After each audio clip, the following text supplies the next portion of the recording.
Today, Donald Trump signed an executive order for police reform across America on a federal level. This bill is made to counter police brutality all around the country and to show that the Trump administration isn't taking lightly to what protesters are asking for.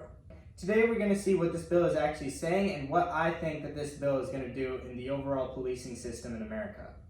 So to start, the bill is a pretty moderate bill. The goal of the bill was to make encounters with those in need or with potential criminals more safe for all parties involved.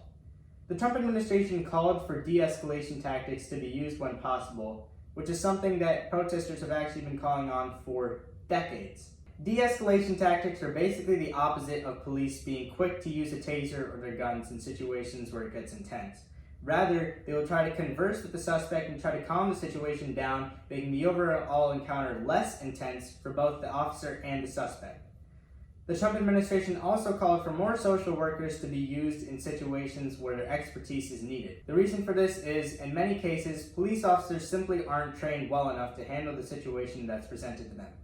For example, a psychiatrist might be needed if someone is having a mental health crisis rather than a police officer who may not know what to do. The psychiatrist in the situation will make sure both people aren't vulnerable to harm if possible.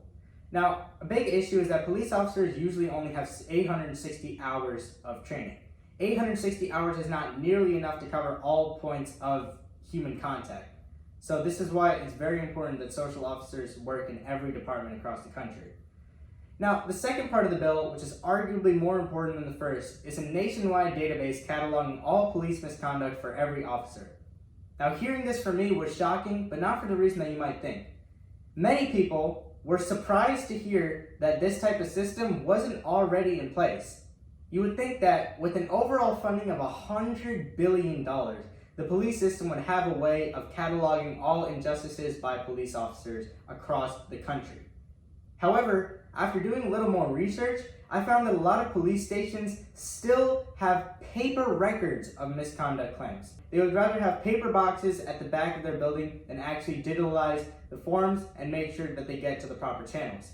See, these real complaints by citizens makes all citizens across the country feel like they aren't safe, because nobody at the police office is checking to make sure that these complaints are actually getting through to someone and that they're not just getting stoned away. What happens is the overall population thinks that the police officers believe they're just above the law. But regardless, the Trump administration finally installed a system that will help catalog all these complaints and will actually restore a lot of trust in the policing system that people may not have had when they heard this. My belief is that this is just the first step. Many conservatives say that this bill is more police reform than is needed, while a lot of Democrats are saying that there is a lot more in store for police reform. The reason this is just a first step for me is because while many of the executive orders were needed, there are many more changes that should be enforced on police officers. Like I said before, police officers usually only have 860 hours of training. I believe that this amount of time needs to go up by at least twice that number because many citizens put their lives in the hands of law enforcement. As well as this, I believe that with the police misconduct database, there should also be accompanying investigations into every single one of the reported police misconduct cases. Overall, the moral theme of what I'm saying is that the public should have more trust in the police, and the police should make an effort to build up this trust through their policies.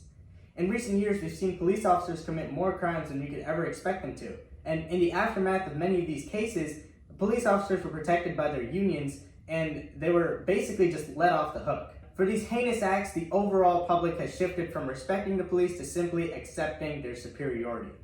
Nowadays, many black people and minorities never feel protected by police, seeing what can be done to them for so little. If we want to have a safer America, we need to have a more disciplined police force. And for a more disciplined police force, the president and state officials have to listen to the millions of people all around the world calling for change.